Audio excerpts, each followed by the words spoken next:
방금 전에 산자부가 밝힌 그 투자액 손실액 이렇게 그 전해드렸는데요. 교수님도 뭐 비슷하게 파악하고 계세요? 예, 비슷합니다. 그러니까 투자액은 거의 같은 것 같고요. 예. 다만 손실액은 참 이거 계산하기가 복잡한데, 예. 그러니까 대부분의 손실은 감춰져 있거든요. 아, 그래요? 예, 13조 손실이라는 거는 확정된 손실을 말하는 거고요. 예. 아직 손실도 처리하지 않고 사실은 손실인데 불구하고 예. 유예하고 있는 돈들이 많이 있어요. 그게 대충 어느 정도로 가늠하세요, 그러면? 글쎄요, 그런 것까지 포함하면 적어도 20조는 넘지 않을까 생각이 드는데요. 산업통상자원부가 오늘 민간인 중심의 해외 자원개발 혁신 태스크포스를 발족시켰습니다. 흔히 사자방이라고 불렸죠. 이 가운데 하나인 자원외교 비리에 대해서 본격적으로 파헤쳐보겠다. 이런 뜻을 표명을 한 건데요. 산업통상자원부가 오늘 보도자료를 통해서 밝힌 내용을 보면 올해 6월 기준으로 43조 4천억 원을 투자를 해서 회수한 돈은 16조 7천억 원, 확정된 손실액만 13조 6천억 원이라고 합니다. 이런 실태 정확히 파악한 다음에 대책을 마련하겠다. 이게 산자부의 계획이라고 하는데요. 자, 이 태스크포스 위원으로 합류한 분 가운데 한 분입니다. 이 한신대 고기영 교수 연결해서 자세히 얘기 들어보겠습니다. 여보세요. 예, 여보세요. 예, 안녕하세요, 교수님. 예. 일단 이게 궁금한데요. 왜 지금 구성을 했을까요, TF를? 혹시 그러니까 들은 얘기 있으십니까? 산업자원부를 통해서? 정확한 이유는 모르겠고요. 예. 일단 지금 석유 공사가 경영 상태 너무 부실해가지고 예. 뭔가 지금 단계에서 손을 대지 않으면 이게 굉장히 큰일이 날 것 같다는 위기의식이 있는 것 같아요. 잠깐만, 석유공사가요? 석유공사도 광물자원공사도 가스공사도 비슷합니다. 공사들이? 예. 그러면 이 공사에 대한 어떤 수술, 회생책 이런 것까지는 다 포괄해서 지금 얘기가 돼야 되는 이런 상황까지 내몰렸다는 이야기 될 것 같은데. 그렇습니다. 예, 제가 방금 전에 산자부가 밝힌 그 투자액 손실액 이렇게 그 전해드렸는데요. 교수님도 뭐 비슷하게 파악하고 계세요? 예, 비슷합니다. 그러니까 투자액은 거의 같은 것 같고요. 예. 다만 손실액은 참 이거 계산하기가 복잡한데, 예. 그러니까 대부분의 손실은 감춰져 있거든요. 아, 그래요? 예, 13조 손실이라는 거는 확정된 손실을 말하는 거고요. 예. 아직 손실도 처리하지 않고 사실은 손실인데 불구하고 예. 유예하고 있는 돈들이 많이 있어요. 그게 대충 어느 정도로 가늠하세요, 그러면?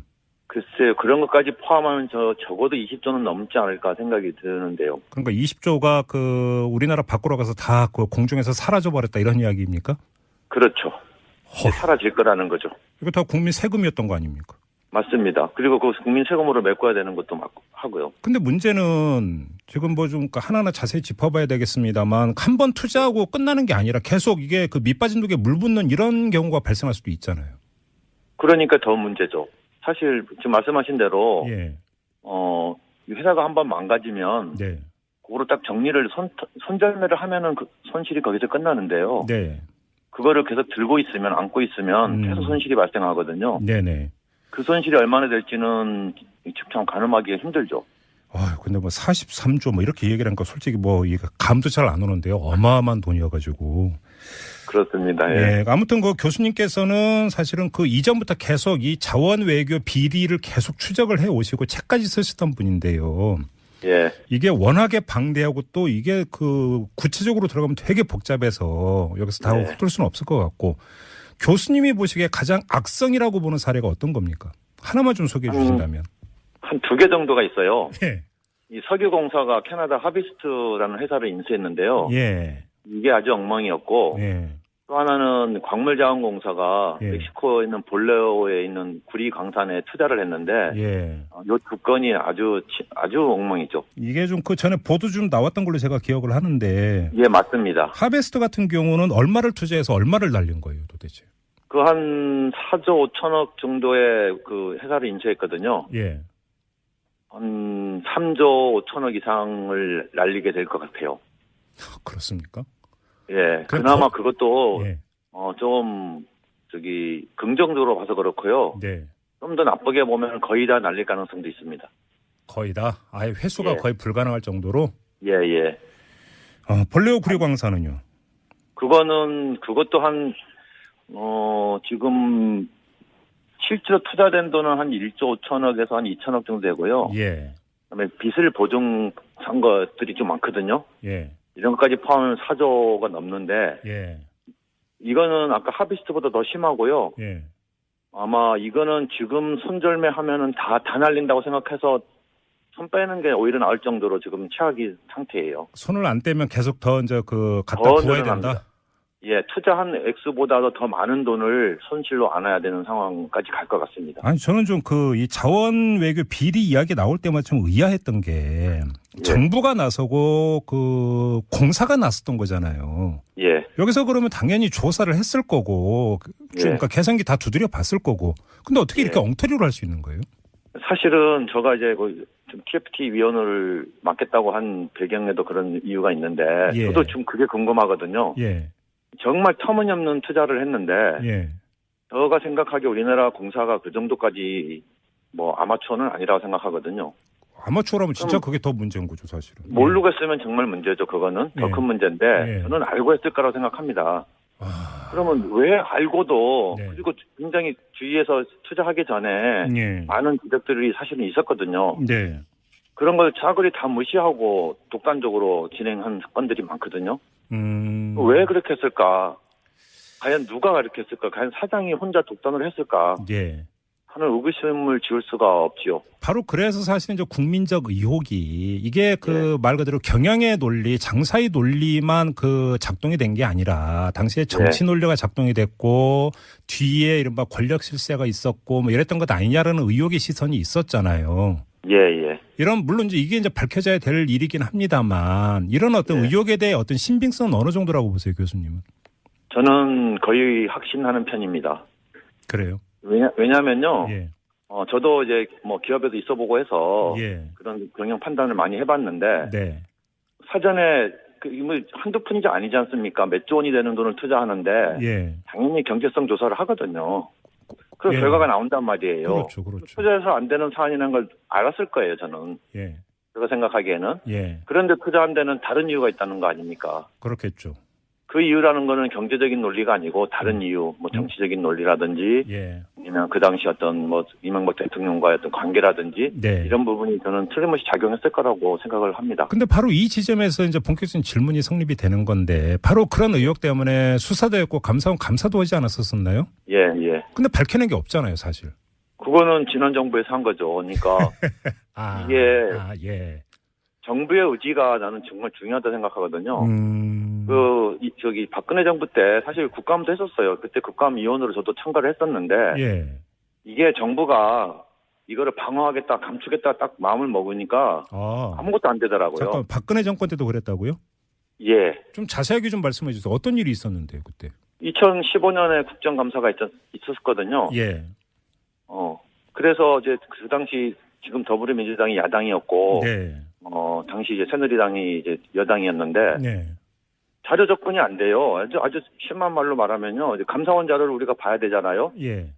우선 볼 수 있는 사람은 국회의원으로 한정하겠다. 그래요? 그리고 나중에 협상해서 얻은 게 보좌관까지는 허용하겠다. 아니, 감사 결과 자료도 못 봤다라는 거예요? 접근이? 힘들었다는 겁니까? 기초 자료를 못 보게 제한을 했고요. 게다가 더 심한 거는 국회의원하고 보좌관조차도 눈으로만 보라는 거예요. 필기도구나 이런 거 가져가면 안 되고 찍지도 못하고. 적어서 가는 건 괜찮답니다. 연필로. 그런데 사진을 찍거나 복사를 하는 건 일절 안 된다. 말 그대로 복사는 안 되고 열람만 가능했다 이거구만요. 그러니까. 이게 무슨 국정감사고 조사인지 그런 상황에서 얼마나 조사가 됐겠습니까? 그래요? 검찰도 나는 비슷했다고 생각합니다. 그래서 이번에 지금 그때 공사 사장들이 지금 재판에 걸려 있잖아요. 그래서 지금 2심에서 무죄가 났는데 판사들의 생각은 증거가 불충분하다는 거 아닙니까? 그러니까요. 근데 그 얘기는 뒤집어 말하면 충분한 증거를 검찰이 제출하지 못했다는 얘기거든요. 그러니까 한마디로 감사원 감사나 검찰 수사나 다 부실덩어리였다, 엉터리였다 이런 얘기네요. 그러면. 그럼요. 신용만 했다 한마디로 얘기하면. 저는 그렇게 보고 있습니다. 근데 이제 뭐 일각에서는 그래도 박근혜 그 정권과 이명박 정권의 사이가 그렇게 좋은 게 아니었기 때문에 그러니까 제대로 들여다보려고 하지 않았느냐는 일말의 기대가 있었는데 그것도 아니었다라는 겁니까? 그러면? 예, 그건 제가 경험을 해봤기 때문에 예. 그건 아니었던 것 같아요. 오히려 면죄부를 줬다 그렇게 해서 이런 주고 싶었던 거죠. 계속해서 면죄부를 주고 싶었던 거죠. 그렇군요. 그러면 지금 그 교수님이 파악하기에는 이렇게 자원외교에 이제 맨 앞으로 이제 내몰렸던 공사들 있지 않습니까? 아까 언급하셨던 지금 경영 부실 상태가 어느 정도로 알고 계세요? 우선 자원광물공사는 예. 사실은 일반 기업이었으면 벌써 몇 년 전에 완전히 망했어요. 근데 지금도 그런 상황입니다. 세금으로 겨우겨우 메우고 있는 겁니까, 그러면? 세금으로 메울 수 있는 정도도 아니에요. 그러니까 엄청난 규모의 지금 예산이 다시 투입돼야만 정상으로 돌릴 수 있고요. 예. 지금은 사실 살아있는 시체나 다름이 없는데 다만 이게 유지가 되는 이유는 공기업이고 그다음에 결국은 정부가 보증을 하는 기업이거든요. 네. 대한민국 정부가 망하지 않는 한은 살 수 있는 거죠. 그래서 지금 살고 있는 상태고요. 예. 석유공사는 자원광물공사보다는 조금 낮긴 한데 기본적으로 너무 지금 손실이 커서 신규 투자는 생각도 못할 정도고 문제는 앞으로 드러나지 않은 부실들이 계속 쏟아져 나올 텐데 그런 것까지 생기면은 역시 같은 처지에 놓이지 않을까 생각이 듭니다. 자, 그러면 이명박 정부 때나 박근혜 정부 때는 그 정권의 그 정치적 환경 때문에 그럼 실무일을 했던 공사의 실무자들이 예를 들어서 양심 고백이라든지 이런 것들도 전혀 못 했는데 그럼 앞으로 이제 ETF에서 조사 들어가고 이러면 양심 고백이라든지 이실직고할 수 있는 여지가 충분히 있다고 기대를 하세요? 좀 그런 기대를 하고 있죠. 근데 그렇게 하기 위해서는 사실 좀 어느 정도 보장이 좀 필요하다 생각하거든요. 그러니까 예를 들면 과거의 잘못에 대해서 이제 고백을 하면 신원을 보장해 준다든지 그래야 되지 않겠습니까? 책임을 묻지 않는다든지 이런 거 말씀하시는 겁니까? 그래요. 지금 이게 너무나 어마어마한 이야기여서 거꾸로 한번 여쭤볼게요. 자원 투자 잘한 케이스는 없습니까? 있기는 한데요. 너무 규모가 작은 것들은 비교적 투자를 잘했어요. 그래요. 근데 이거는 도움이 안 되죠. 전체에서 몇십억짜리 이런 것들은 비교적 잘 돌아가고 있는 것도 있습니다. 그냥 몇십억짜리는 잘했는데 조 단위는 전부 다 단위는 다 망가져버린 거죠. 그렇군요. ETF는 지금 혹시 활동 기한을 정해놓고 출범을 한 겁니까? 어떻게 되는 겁니까 앞으로? 일단은 기한은요 내년 상반기까지라고 돼 있는데 그렇게 정한 이유는 내년 상반기에 그 용역 결과 보고서가 나오거든요. 그걸 가지고 어떻게 정책적 판단을 해줄 거냐를 TFT 위원들이 아마 논의를 하게 될 것 같습니다. 아무튼 그러면 지금 자원 해외 투자 케이스는 전부 다 들여다볼 계획인 거죠? 100%는 아니고 주요한 것만 해서 한 81개 정도를 대상으로 생각하고 있습니다. 문제가 아까 이제 얘기했던 하베스트라든지 문제가 되는 것들만 우선 이제 들여다본다는 말씀이신가요? 알겠습니다. 앞으로 고생 많이 하실 것 같은데요. 중간중간에 저희하고도 좀 인터뷰 부탁드리겠습니다, 교수님. 알겠습니다. 지금 2185님이 문자 주셨는데요. 이 자원비리 밝히는 것도 적폐청산입니다. 낱낱이 밝혀주십시오라고 문자 보내주셨습니다. 답변해 주셔야죠, 감사합니다. 교수님. 꼭 그렇게 하고 싶습니다, 저도. 알겠습니다. 오늘 인터뷰 고맙습니다. 감사합니다. 산업자원부 이 해외 자원개발 혁신 TF 위원으로 참여한 한신대 고기영 교수였습니다. 님이 보시기에 가장 악성이라고 보는 사례가 어떤 겁니까? 하나만 좀 소개해 주신다면. 한 2개 정도가 있어요. 이 석유공사가 캐나다 하비스트라는 회사를 인수했는데요. 이게 아주 엉망이었고 또 하나는 광물자원공사가 멕시코에 있는 볼레오에 있는 구리 광산에 투자를 했는데 이 두 건이 아주 엉망이죠. 이게 좀 전에 보도 좀 나왔던 걸로 제가 기억을 하는데. 맞습니다. 하베스트 같은 경우는 얼마를 투자해서 얼마를 날린 거예요, 도대체? 한 4조 5천억 정도의 회사를 인수했거든요. 한 3조 5천억 이상을 날리게 될 것 같아요. 그렇습니까? 그나마 그것도 좀 긍정적으로 봐서 그렇고요. 좀 더 나쁘게 보면 거의 다 날릴 가능성도 있습니다. 거의 다? 아예 회수가 거의 불가능할 정도로? 예. 볼레오 구리광산은요? 그것도 한 지금 그러니까? 그렇죠. 사라질 거라는 거죠. 이거 다 국민 세금이었던 거 아닙니까? 맞습니다. 그리고 그 국민 세금으로 메꿔야 되는 것도 하고요. 근데 문제는 지금 뭐 좀 하나하나 자세히 짚어봐야 되겠습니다만 한 번 투자하고 끝나는 게 아니라 계속 이게 그 밑빠진 독에 물 붓는 이런 경우가 발생할 수도 있잖아요. 그러니까 더 문제죠. 사실 지금 말씀하신 대로 예. 이 회사가 한번 망가지면 네. 그거로 딱 정리를 손절매를 하면은 그 손실이 거기서 끝나는데요. 네. 그거를 계속 들고 있으면 안고 있으면 계속 손실이 발생하거든요. 네네. 그 손실이 얼마나 될지는 참 가늠하기가 힘들죠. 근데 뭐 43조 뭐 이렇게 얘기를 하니까 솔직히 뭐 이거 감도 잘 안 오는데요. 어마어마한 돈이어가지고. 그렇습니다. 예. 아무튼 그 교수님께서는 사실은 그 이전부터 계속 이 자원 외교 비리를 계속 추적을 해 오시고 책까지 쓰셨던 분인데요.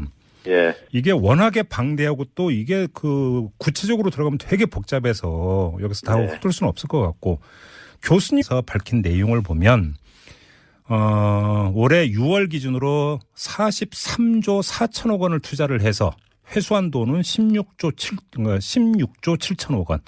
확정된 손실액만 13조 6천억 원이라고 합니다. 이런 실태 정확히 파악한 다음에 대책을 마련하겠다. 이게 산자부의 계획이라고 하는데요. 자, 이 태스크포스 위원으로 합류한 분 가운데 한 분입니다. 이 한신대 고기영 교수 연결해서 자세히 얘기 들어보겠습니다. 여보세요. 예, 여보세요. 예, 안녕하세요, 교수님. 예, 예. 일단 이게 궁금한데요. 왜 지금 구성을 했을까요, TF를? 혹시 그러니까 들은 얘기 있으십니까? 산업자원부를 통해서? 정확한 이유는 모르겠고요. 예. 일단 지금 석유 공사가 경영 상태 너무 부실해가지고 예. 뭔가 지금 단계에서 손을 대지 않으면 이게 굉장히 큰일이 날 것 같다는 위기의식이 있는 것 같아요. 잠깐만, 석유공사가요? 방금 전에 산자부가 밝힌 그 투자액 손실액 이렇게 그 전해드렸는데요. 교수님도 뭐 비슷하게 파악하고 계세요? 예, 비슷합니다. 그러니까 투자액은 거의 같은 것 같고요. 예. 다만 손실액은 참 이거 계산하기가 복잡한데, 예. 그러니까 대부분의 손실은 감춰져 있거든요. 아, 그래요? 그리고, 예, 13조 손실이라는 거는 확정된 손실을 말하는 거고요. 예. 아직 손실도 처리하지 않고 사실은 손실인데 불구하고 예. 유예하고 있는 돈들이 많이 있어요. 그게 대충 어느 정도로 가늠하세요, 그러면? 글쎄요, 그런 것까지 포함하면 적어도 20조는 넘지 않을까 생각이 드는데요. 산업통상자원부가 오늘 민간인 중심의 해외 자원개발 혁신 태스크포스를 발족시켰습니다. 흔히 사자방이라고 불렸죠. 이 가운데 하나인 자원외교 비리에 대해서 본격적으로 파헤쳐보겠다. 이런 뜻을 표명을 한 건데요. 산업통상자원부가 오늘 보도자료를 통해 석유공사도 광물자원공사도 가스공사도 비슷합니다. 공사들이? 예. 그러면 이 공사에 대한 어떤 수술, 회생책 이런 것까지는 다 포괄해서 지금 얘기가 돼야 되는 이런 상황까지 내몰렸다는 이야기 될 것 같은데. 그렇습니다. 예, 제가 방금 전에 산자부가 밝힌 그 투자액, 손실액 이렇게 그 전해드렸는데요. 교수님도 뭐 비슷하게 파악하고 계세요? 예, 비슷합니다. 그러니까 투자액은 거의 같은 것 같고요. 예. 다만 손실액은 참 이거 계산하기가 복잡한데. 예. 그러니까 대부분의 손실은 감춰져 있거든요. 아, 그래요? 그리고, 예, 13조 손실이라는 거는 확정된 손실을 말하는 거고요. 예. 아직 손실도 처리하지 않고 사실은 손실인데 불구하고 유예하고 있는 돈들이 많이 있어요. 그게 대충 어느 정도로 가늠하세요, 그러면? 글쎄요, 그런 것까지 포함하면 적어도 20조는 넘지 않을까 생각이 드는데요. 그러니까 20조가 그 우리나라 밖으로 가서 다 그 공중에서 사라져 버렸다 이런 이야기입니까?